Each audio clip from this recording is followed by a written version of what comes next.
si no se hacen desde el amor. Guillermo Moreno es uno de los dirigentes políticos más maltratados por la prensa en la historia de nuestro país. Su imagen es diariamente asociada a prácticas violentas y todo tipo de actividades repudiables, jamás comprobadas ninguna de ellas. Así lo indicaron los autores en la presentación del film llamado Guillermo Moreno, Fragmentos de un discurso sobre el amor. Me toca presentar, darle la palabra al hombre al que le hacían caso las industrias alimenticias. Para un peronista no puede haber nada mejor que otro peronista. Tiene la palabra el compañero Guillermo Moreno.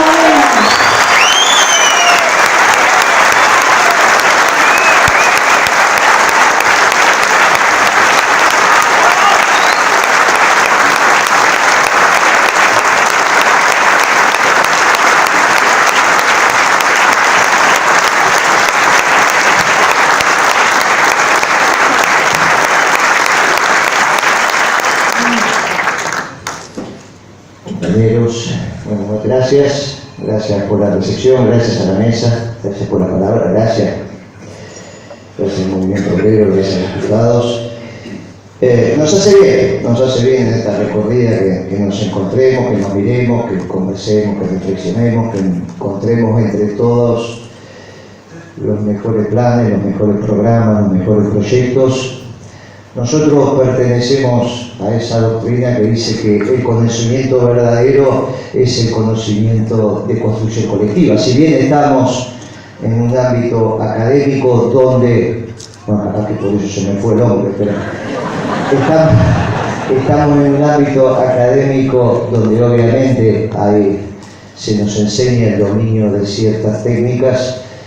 Es cierto que el conocimiento profundo es el que nace del seno del pueblo. Y cuando yo digo que entre todos debemos construir los mejores programas, los mejores planes, los mejores proyectos, tiene que ver con esto.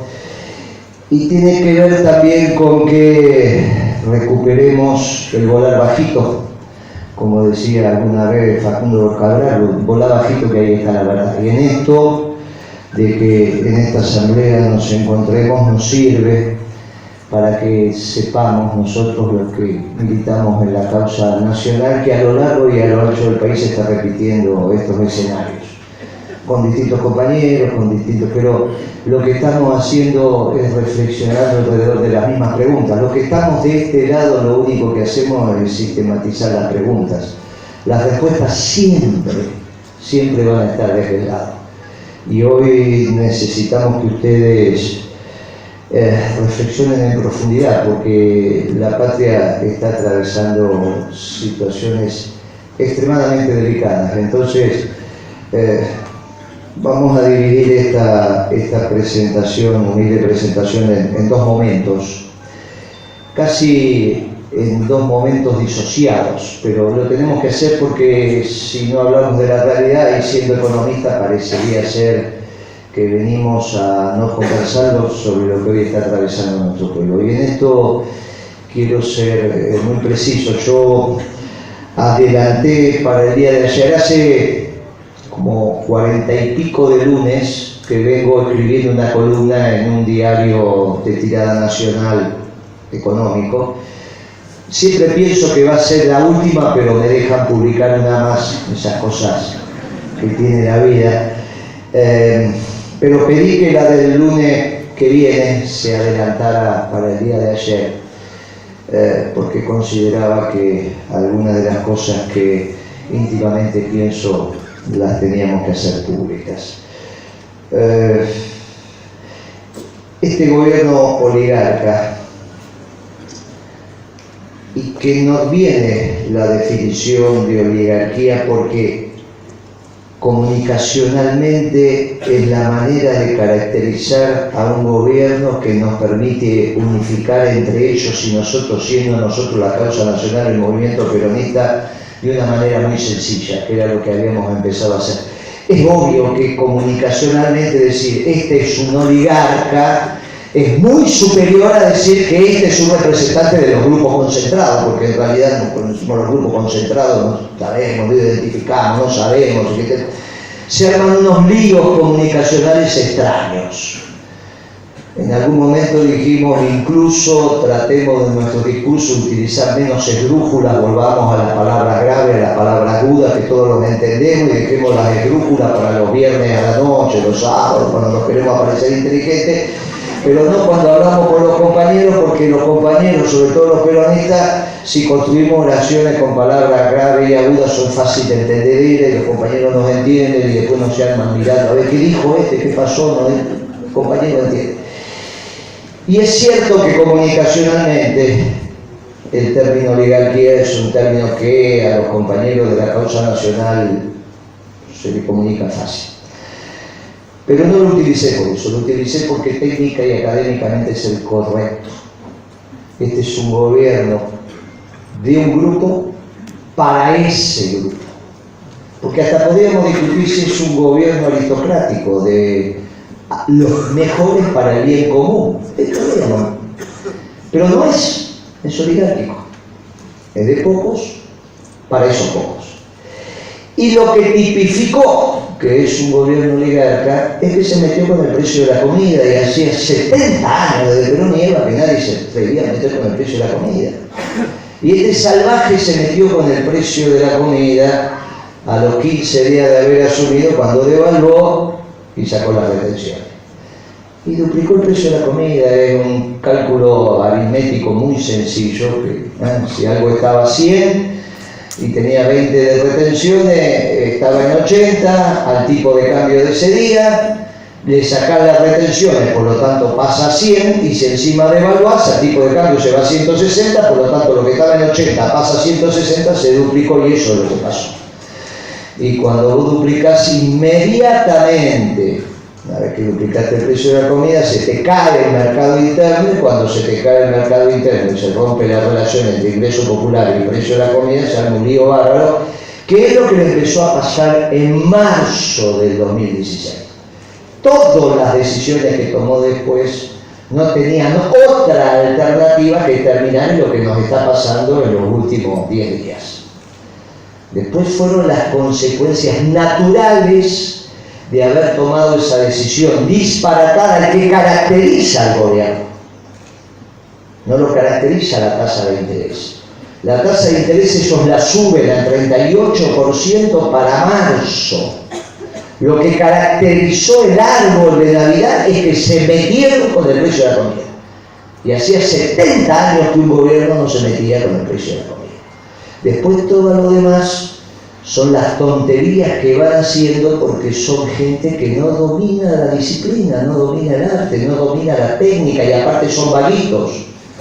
Entonces cuando uno dice son descerebrados, porque no saben, es lo que me decía mi mamá, que ya no te vos sos un descerebrado. Entonces bueno, ahora se lo digo a ellos, vos sos unos descerebrados, pero aparte son vagos. Son vagos.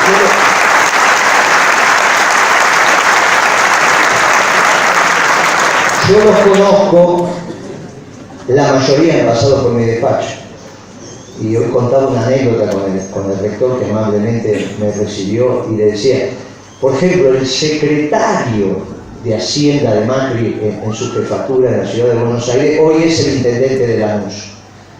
Más de una vez me vino a ver a las 7, 8 de la noche, vestido de blanco. ¿En qué cabeza cabe que un hombre salga a la mañana a trabajar vestido de blanco? Ni siquiera tenía que había metido la mano en el bolsillo, porque uno se viste de blanco como un heladero, y de meter la mano en el bolsillo, de sacar, se te ensucia. Ese evidentemente se acababa de bañar, vestir, se acababa de levantar. Eso es lo que terminaba pasando. Todos estos son centralmente vagos. Ahora, de ese gobierno que nosotros estamos caracterizando, estamos terminando en estas circunstancias, y sobre esto sí quiero ser extremadamente prudente y convocar a la reflexión de mis compañeros. Por ahí estuvimos escuchando que esto podría ser una crisis. y que estábamos en presencia de una crisis que hasta podría ser similar a la crisis del 2001. Alguno por ahí dijo, uy, acá hay un tufillo al 2001. Y yo le pedí después humildemente al compañero que no siguiera repitiendo eso, porque eso puede confundir las cabezas y el conocimiento de los compañeros.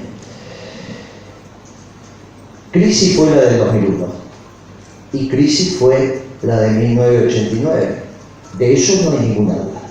En 1989 ese gobierno radical había generado un déficit fiscal de una envergadura tal que llegó a ser 12 puntos de diferencia del PBI, que había el déficit medido en el denominador del PBI, en el numerador del déficit, y eso da la proporción, por eso 12 puntos del PBI, de gastos del sector público consolidado sobre los ingresos que el propio sector público consolidado recibía mensualmente.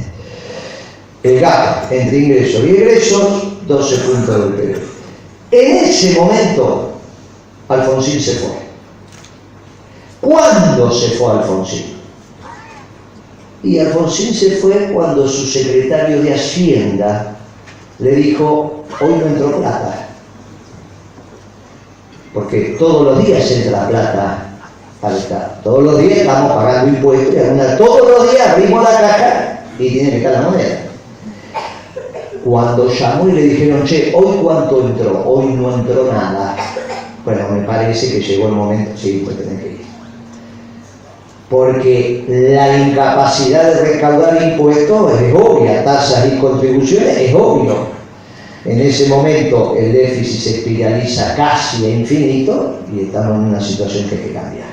Pero en el momento previo, el número fue 12 puntos del PBI, que es lo que registran las estadísticas. Hace más de un año largo que este salvaje administra la nación argentina con 11 puntos de déficit fiscal. Entonces, claro, esto ha generado entre el déficit fiscal y la monetización de ese déficit una situación bastante similar a lo que habían generado ya los radicales en 1989. En el 2001 se produce otro fenómeno. En el 2001 el fenómeno que se produce es que la Argentina no tenía competitividad externa. Esto significaba, que es lo que ustedes están vivenciando, que los precios domésticos son sensiblemente superiores a los precios externos. Eso pega en la capacidad que tiene nuestro aparato productivo para exportar y a su vez facilita que los que se dedican a la importación traigan mercadería extranjera, con lo cual el diferencial entre importaciones y exportaciones implica que necesitamos más dólares, porque en realidad estamos comprando más de lo que vendemos y de ahí viene el tema de la deuda externa, pero no conforme con eso, que sería la balanza comercial, le tenemos que sumar el turismo, el pago de los intereses de la deuda, los royalties, las ganancias, los fletes, los seguros, bla, bla, bla, bla, bla, y ahí llegamos a una friolera de cerca de 30.000 millones de dólares para el año pasado. Y para este año era más. Esos son los 5.5 del PBI de déficit del sector externo. Cuando se va de la Rúa, eso orillaba los 3,5 puntos del PBI. En ese momento colapsa el plan de convertibilidad. Claro, colapsa porque ya el pongui se acaba. Llega un momento que los muchachos se quieren ir. Porque si vos vas a seguir tomando crédito y no generas los recursos para pagarlo, hay un límite para esto. Eso fue en 2001 y se fue. En el 89 hubo crisis, en el 2001 hubo crisis.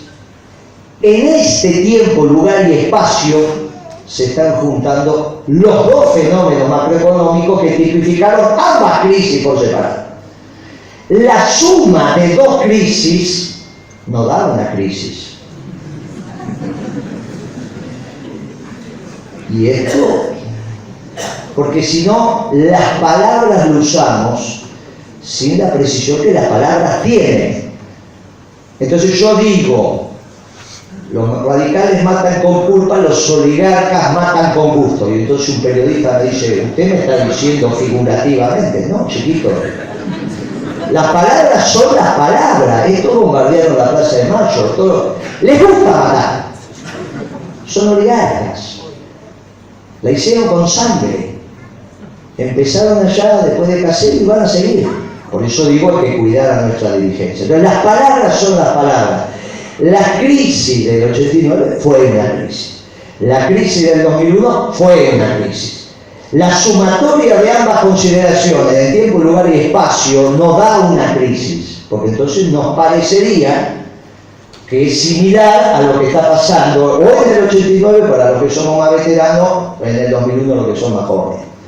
Y entonces hasta alguno puede pensar que es hasta una aventura que dura 15 días, 10 días, que en vez de 5 presidentes vamos a tener 7, qué sé yo, una cosa así. Y bueno, qué interesante, che, vamos a vivenciarla, así la contamos. Uno empieza, y entonces lo primero que uno trata de explicar es, no, miren, la sumatoria de 2 crisis da una supercrisis, que ya no es lo mismo. Pero a su vez, nosotros en el 89, al margen de lo que consideremos sobre las políticas que luego aplicamos, ya se habían producido las elecciones. Por lo tanto, afrontamos la crisis del 89 con un presidente electo. Al margen de las consideraciones que tengamos sobre el presidente electo, que la mayoría de los que estamos acá votamos, porque en esa época todavía el que ganaba conducía y el que perdía acompañaba, no tengo duda que la inmensa mayoría, después la inmensa mayoría acompañamos, teníamos un presidente electo que encauzó la situación. En el 2001 tuvo el peronismo una figura que acababa de ganar en la provincia de Buenos Aires su senadoría, que era Eduardo Duhalde, que tenía voz de mando sobre el conjunto de la dirigencia peronista. El compañero se sentaba en la cabecera de la mesa, decía, bueno muchachos, silencio, y los muchachos se callaban. Y esto no es un tema menor. Ni en la familia, cuando la abuela o el jefe de familia dice, bueno muchachos, basta, ahora a comer, y todos se ponen a comer, y entonces la familia se mantiene unida, y mucho menos en la política. Donde cuando un muchacho que es primero entre los padres dice, bueno muchacho, basta, silencio, ahora empecemos, y todos se callan, ninguno de los dos hoy oferta el peronismo. Ni estamos en condiciones de ofertar de cortísimo plazo uno de los dos. Uno de los dos en términos de un presidente electo, ni un primero entre pares que pida silencio y haga caso. Una supercrisis en un contexto donde la oposición, esto es nosotros, no estamos en condiciones de ofertar el principio de autoridad, nos pone en un principio muy complicado, que es el principio de la anomia. Con 60 kilómetros de distancia, que es lo que mide el Canal de la Mancha, un pueblo, el inglés, tenía que administrar la reproducción ampliada del capital que se generaba endógenamente en su economía. Esto es los negocios que hacían. Simplemente lo de reproducción ampliada para que vean que algunos peronistas alguna vez leímos a Marx, pero no para. Tenían que administrar los negocios que hacían. Y ahí fueron y avanzaron sobre mi disciplina, que es la economía. Y empezaron con Adam Smith, David Ricardo, bla, bla, bla, bla. Y los tipos estaban en un estadio de construcción colectiva de conocimiento y fueron a la economía. Los franceses, del otro lado, que hacía algunos años habían hecho una revolución que había llegado al hueso, la famosa francesa, la famosa, después de Napoleón y demás, seguían sin encontrarle el agujero al mate, avanzaron por otro lugar y desde el concepto de anomia fueron hacia la sociología y encontraron la manera de organizarse, pero previo tuvieron que describir ese concepto y ese fue Durkheim. Fue una cosa extraordinaria también, pero también explican que los procesos de anomia, si no se resuelven, se cargan históricamente al espacio donde fue generada la anomia, tanto en términos de construcción colectiva, esto es el pueblo, como la base material. Y si esta supercrisis no encuentra el cauce institucional adecuado, la anomia está ahí. Y la anomia se va a expresar en la ruptura de las cadenas de comercialización. Y la ruptura de las cadenas de comercialización en una ciudad urbana como la nuestra nos pone en tensión las necesidades básicas diarias, porque ustedes resuelven sus necesidades en el mercado. La definición de mercado no es la nueva definición de mercado donde aparece que el mercado es la sitio donde se transa. No, eso es una tontería. El mercado es la definición de mercado. Vamos, compramos y vendemos y transamos para resolver nuestras necesidades. Obviamente, en la estratificación de la sociedad, en el mercado se resuelven desde las necesidades básicas hasta otras. Cuando la sociedad está en tensión y no puede resolver sus necesidades básicas, los problemas emergen a niveles inimaginables, porque es el abasto diario. Esto no es un problema de un depósito que acopia, eso es una estupidez. Es quién suministra el abasto al depósito y cómo generamos la matriz que es la economía, donde millones de decisiones se toman todos los días y la mayoría de esas decisiones en función de la señal de precios que el propio mercado ofrece. Por lo tanto, la incapacidad de que un mercado ofrezca señal de precios nos limita a que estemos en condiciones de resolver nuestras necesidades básicas. Y entonces eso se transforma en una clara situación de anomia donde el tejido social se disgrega. Entonces, cuando uno dice peligra la continuidad de la patria como tal, es porque peligra la continuidad de la patria como tal. ¿De quién es la responsabilidad de la supercrisis? De estas bestias. ¿De quién es la responsabilidad de que no empecemos a transitar la anomia? De nosotros.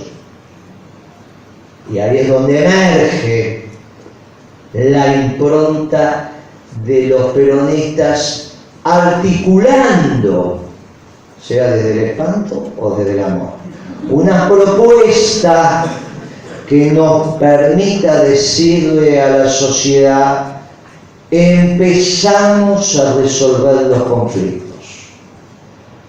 Va a ser complicado.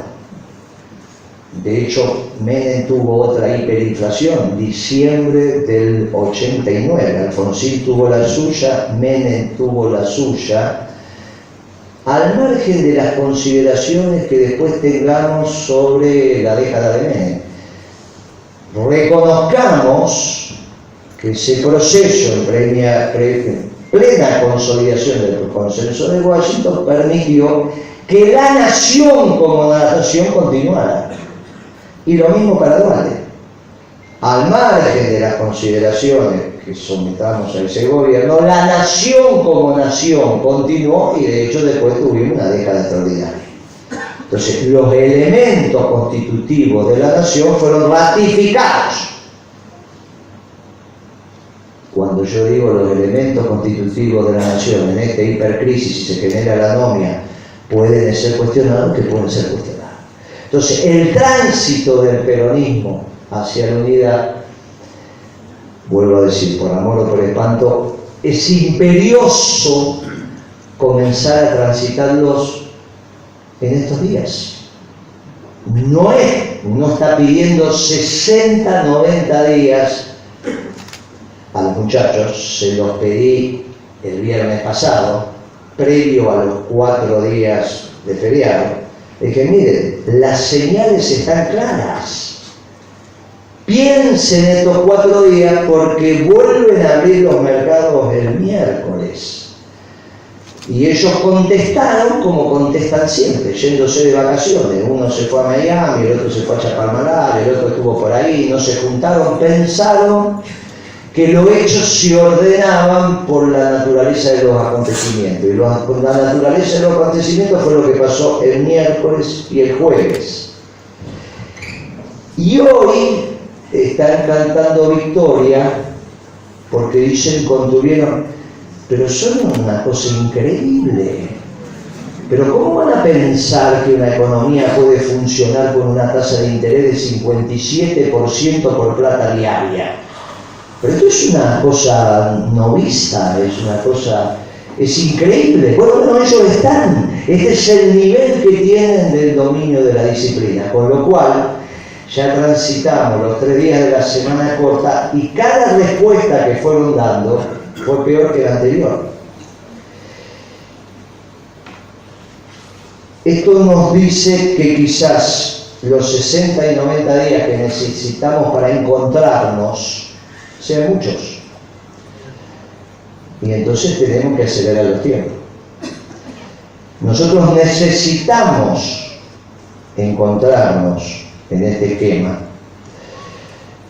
porque inmediatamente que nosotros ofrezcamos un compañero o una compañera, muy bien, en realidad el clima empieza a cambiar.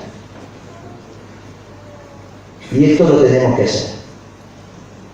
Y esto es imperioso que lo hagamos, porque Dios quiera que reciban alguna iluminación y los tiempos se le empiecen a retrasar.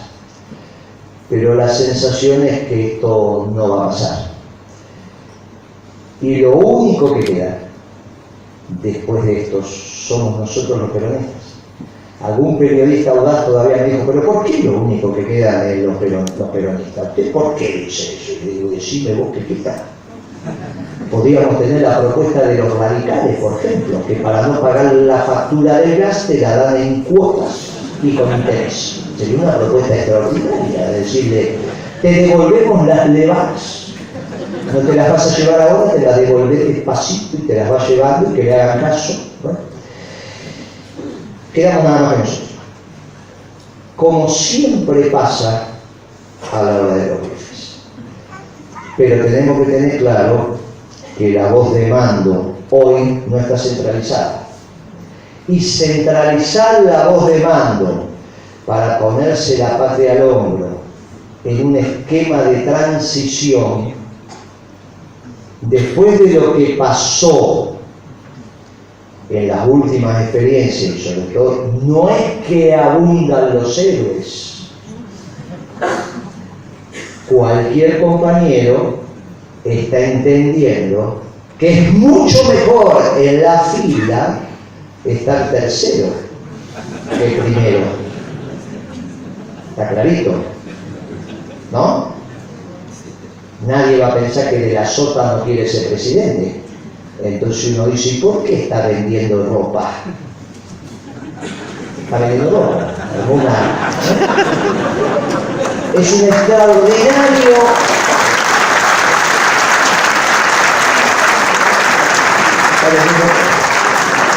Ese ropa de hombre, me aclara. Ese es un extraordinario cuadro del Movimiento Nacional Justicialista. Un extraordinario cuadro. Pero tiene claro que su lugar en esta situación no es ser el primero.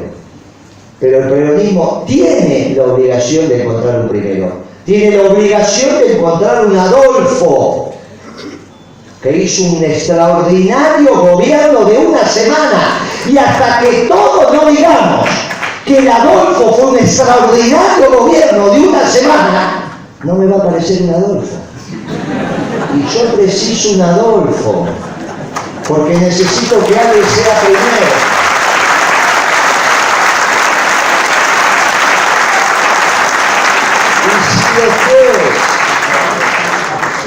Y si después no entendemos que tuvimos un gobierno de 1 año y medio que hasta heredamos el ministro de Economía de ese gobierno. Lavagna fue ministro de mi gobierno hasta noviembre del 2005. Fíjense qué continuidad hubo. El mismo ministro de Economía. ¿O me equivoco? Bueno, entonces, ¿por qué parece que me estoy equivocando todo el tiempo? En los últimos años cuando hablo. Algo no anda bien entre nosotros. Algo no anda bien.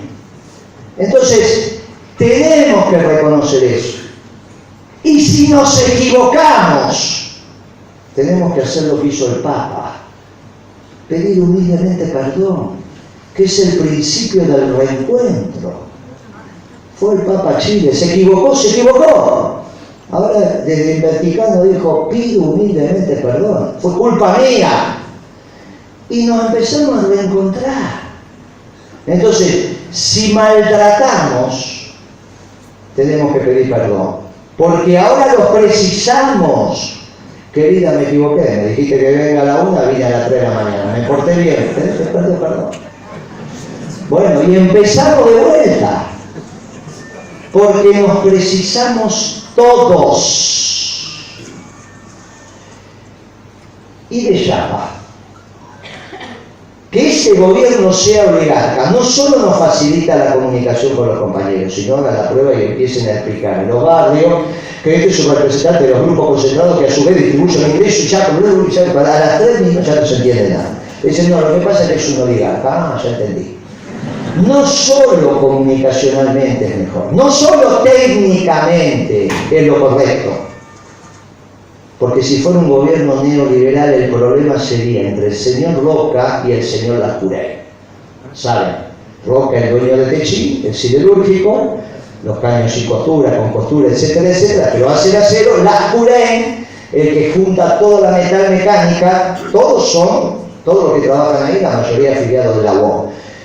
Pero uno solo, pequeño, mediano y razonable empresas que transforman, y es otra estructura organizativa, que transforman el acero que hace Roca. En nombre y apellido, como me gusta hablar a mí, Roca, el dueño del acero, Lascurain, el que aglutina las pequeñas y medianas empresas metalmecánicas que transforman el acero. Si sos neoclásico, vas con esa teoría donde dice, acumulemos arriba para que después derrame. Si sos nacional y popular, decís, le genera ganancia abajo para que demande arriba. Y aparte me gusta que los de abajo vivan mejor. El problema,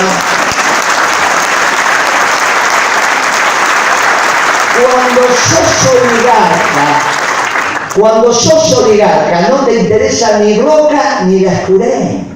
Por eso se están quejando los dos. No es que Madames, el dueño de la LOR, dice que bien que me va. No dice, muchachos. Hasta Pagani, que es dueño de caramelo, fábrica de caramelo, se queja. Muchachos, se quejan todos.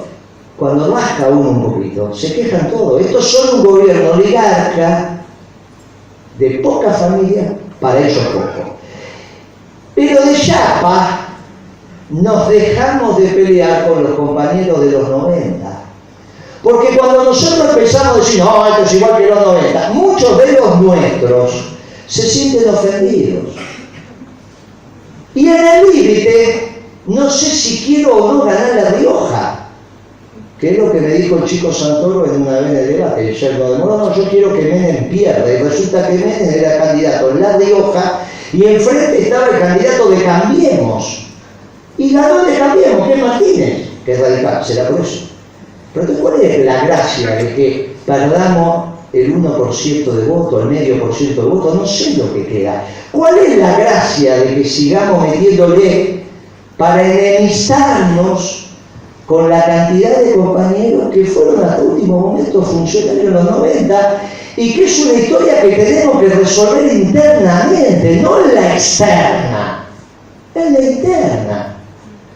Entonces, el caracterizar correctamente a este gobierno es conocimiento técnico, porque no son neoliberales. Acá no hay una acumulación de capital en los sectores concentrados. ¡Error! Error, están perdiendo todo. Todos los sectores manufactureros están complicados en su rentabilidad. Todos. Los únicos negocios que todavía dan un poquito son los de la pampa húmeda, soja, maíz y trigo y más o menos.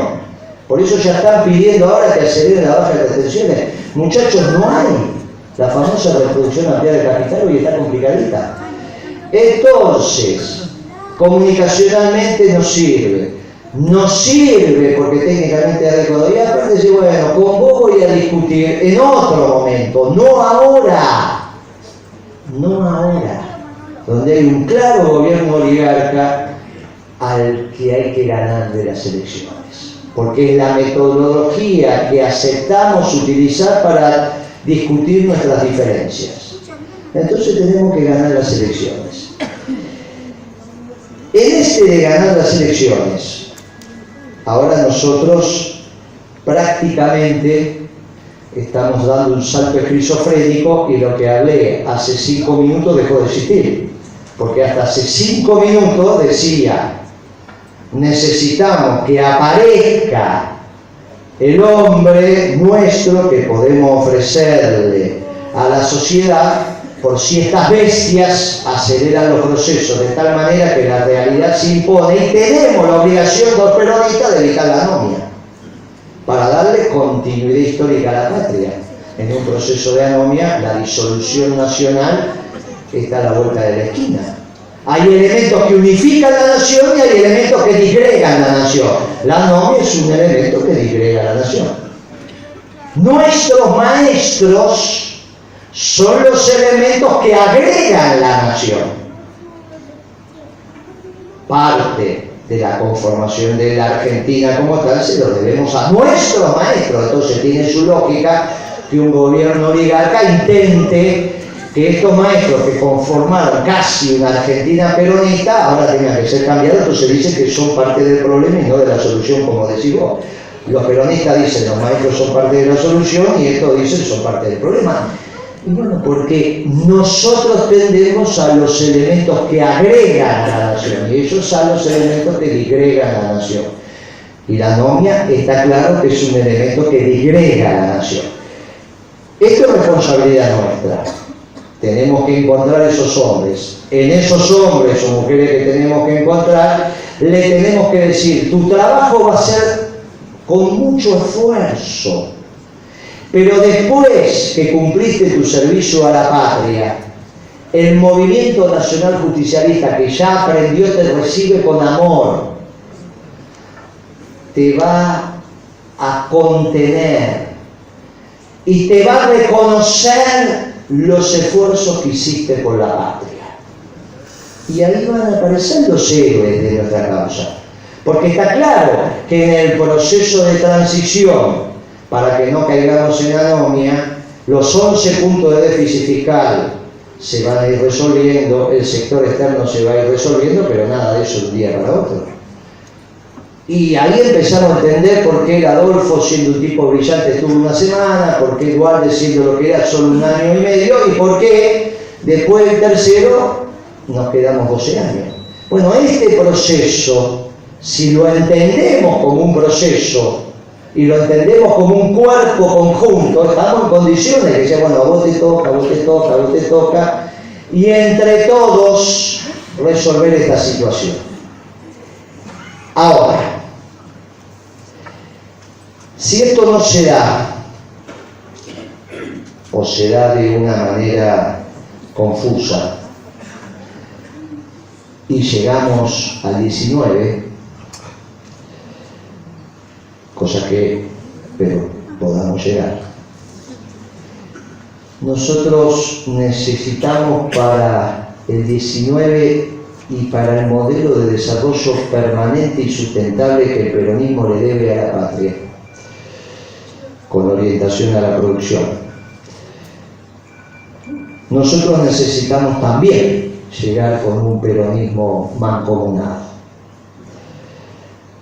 Porque por primera vez estamos en condiciones de resolver la contradicción principal de nuestra patria, que Perón la enseñó hace muchos años y que nos decía que era entre el pueblo y el antipueblo, y cuando decía el antipueblo señalaba a la oligarquía. Ni Perón ni Eva tuvieron el poder, ni nosotros nunca tuvimos el poder, apenas si tuvimos el gobierno. Y entre otras cosas no teníamos el poder porque el mundo nunca nos fue favorable para que nosotros pudiéramos tener el poder. Muchos de los que estamos sentados aquí participamos de una vieja confrontación que se objetivó en Ezeiza cuando vino el general Perón en el 73. En el 72 fuimos todos juntos. Nadie le preguntaba, vos sos del comando, vos sos de la tendencia, íbamos todos a defender a Perón. Porque él anuncié, me había puesto artillería liviana y había un problema. En el 73 ya la cosa fue distinta. Y fuimos entre la patria peronista y la patria socialista. La realidad es que algunas décadas después, creo que estamos en condiciones de sintetizar de que ninguna de las dos patrias era posible en la Argentina en aquel momento histórico. Ni la patria socialista, porque obviamente en el bloque occidental y donde estábamos eso era, pero tampoco la patria peronista, porque ninguno de los dos imperios iba a permitir que apareciera una patria que expresara la tercera posición. Ninguna de las dos patrias era objetivable en ese contexto histórico. Y por eso el general sabio, como siempre dijo, entre el tiempo y la sangre, elijamos el tiempo, yo me voy a morir, ustedes van a seguir, y en algún momento el mundo va a ser proclive a que nuestra doctrina, que instala una patria diferente de la que en ese momento conducían los destinos mundiales, pueda expresarse. Y nos dijo el tiempo. Algunos lo entendimos, otros no lo entendimos, y así fuimos transitando. Y la vida fue transitando, y resulta que en el 89 uno de los dos bloques colapsó. La caída del muro de Berlín colapsó una construcción de determinados gobiernos que hizo que hoy prácticamente no haya terminales en el mundo que se reivindiquen marxistas-leninistas como formación de gobierno. No hay. Quedan algunos, pero la verdad que no hay. Cuando yo era joven teníamos de todo tipo y lugar, había de todo tipo, había para elegir, pero múltiples. Hoy ya no hay. Eso generó el fin de la historia de Fukuyama, que dijeron, bueno, se terminó todo, triunfó el neoliberalismo en el mundo, y las recetas de ese neoliberalismo fue el consenso de Washington, y esas fueron las recetas del buen gobierno durante varias décadas. En ese consenso de Washington es que nos tocó a nosotros administrar la cosa pública atendiendo al bien común, y por eso cuando administramos el comercio exterior e interrumpimos los flujos internacionales de comercio, fuimos la mosca blanca y el mundo nos sancionó. Nos hizo un juicio Estados Unidos, Europa y Japón al unísono contra la Argentina. Antes de empezar ese juicio ya sabíamos el final. ¿Por qué nos metimos a administrar el comercio exterior? Y porque si no perdíamos los puestos de trabajo, porque habíamos empezado a decaer en la competitividad internacional, los productos externos estaban más baratos que los nuestros, y ese flujo importador me hacía perder puestos de trabajo. Si dejábamos entrar la mercadería, no éramos un gobierno peronista, porque para un gobierno peronista gobernar es crear trabajo. Y la presidenta decidió que antes de perder un puesto de trabajo argentino nos peleábamos con el mundo, y nos peleamos con el mundo, pero pagamos las consecuencias. Ahora,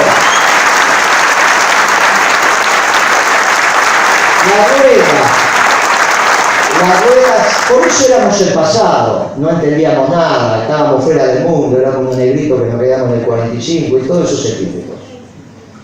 Íbamos contra el consenso de Washington, contra la OMC, la Organización Mundial de Comercio. Pero el mundo siguió girando, y lo que nosotros hacíamos en la Argentina en el 2012 lo empezó a hacer Trump en Estados Unidos. Y nadie le dice que es el pasado, porque aparte nadie le va a levantar la voz porque tiene no sé cuántos portaaviones, entonces esto es un lío grande. Y no es un tema menor, porque es la vinculación entre el poder de verdad, que finalmente los fierros tienen algo que ver con ese tema. Y a Estados Unidos le tienen paciencia estratégica. Empezaron diciendo los europeos, pero después apareció Putin. Y ahora hay un lío bárbaro, porque el mundo tiende al nacionalismo. Ahora, el mundo tiende al nacionalismo y nosotros nos sentimos... porque la verdad que lo nuestro es una doctrina nacional, pero le decimos, cuidado, porque ese es un mundo que tiende al nacionalismo, pero cuando el mundo objetivó el nacionalismo tuvimos 60 millones de muertos en la Segunda Guerra Mundial. Y miramos con atención, porque el hombre, en vez de levantar puentes, levanta muros. Y ahí nos empezamos a sentir incómodos. Y decimos, bueno, hay cosas, la Administración del Comercio Exterior, que es interesante, porque es la que hacíamos nosotros. Lo único que me falta es que digamos que lo que está haciendo está mal cuando lo hacíamos nosotros, ya seríamos. Es cierto que en nuestra fuerza política había muchos que querían que ganara la señora Clinton, que era la que auspiciaba los acuerdos internacionales. Los acuerdos internacionales de comercio tiran los salarios a la baja.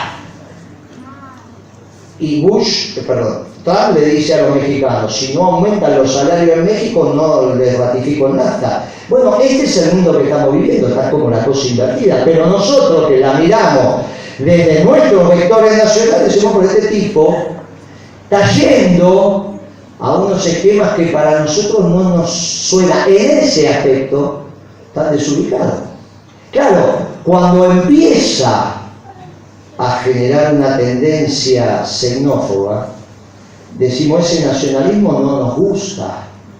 Porque una cosa es el nacionalismo que dice, ningún pueblo es superior a mi pueblo, y mi pueblo tampoco es superior a otro, al que me empieza a decir mi pueblo es superior a otro. Y ahí tenemos un problema.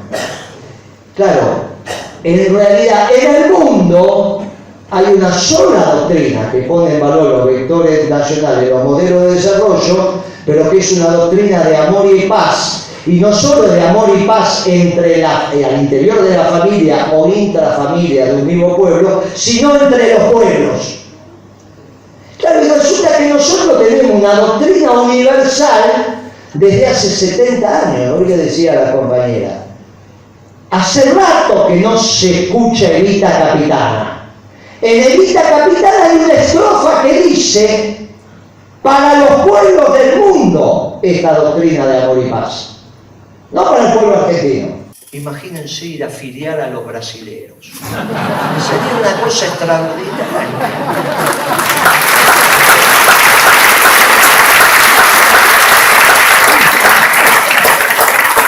¿Y por qué vamos a parar en Brasil? ¿Por qué no vamos a llegar a los Estados Unidos y ya son...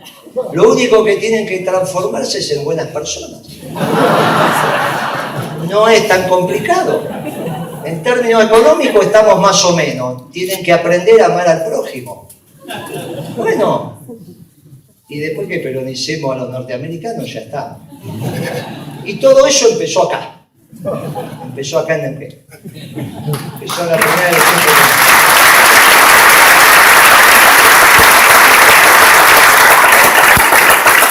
Estos son los desafíos de la unidad del peronismo, son unos desafíos superiores, porque también están en juego los destinos de la paz mundial. Porque ustedes saben que la utilización del armamento nuclear está ahí. Y entonces, y nosotros, insisto, somos una doctrina de amor y paz. Y el Papa lo sabe. Y habla de la Tercera Guerra Mundial y le pide a los pueblos del mundo que recen en la última Pascua para que tengamos la próxima Pascua. Porque él dudaba de que tuviéramos la próxima Pascua. Entonces, el desafío que tenemos es muy importante.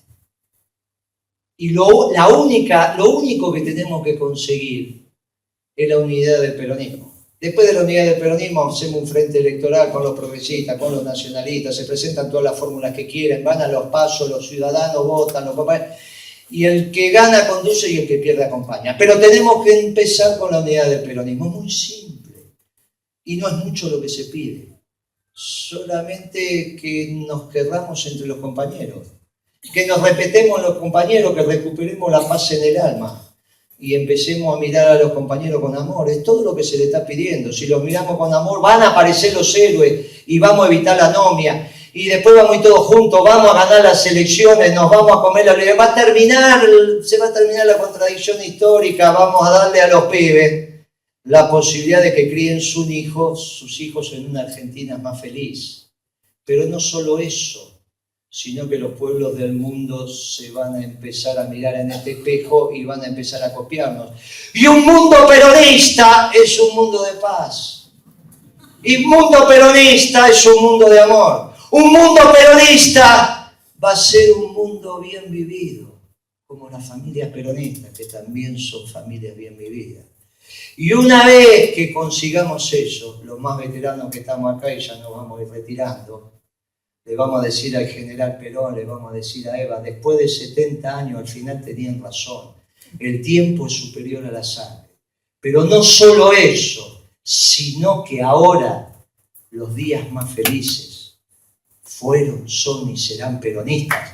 Pero para todos los pueblos del mundo, y ese es el desafío, y eso es lo que tenemos que hacer. Muchas gracias, compañeros, a darle con todo, a ganar las elecciones en usted, no volver, porque vamos a ver.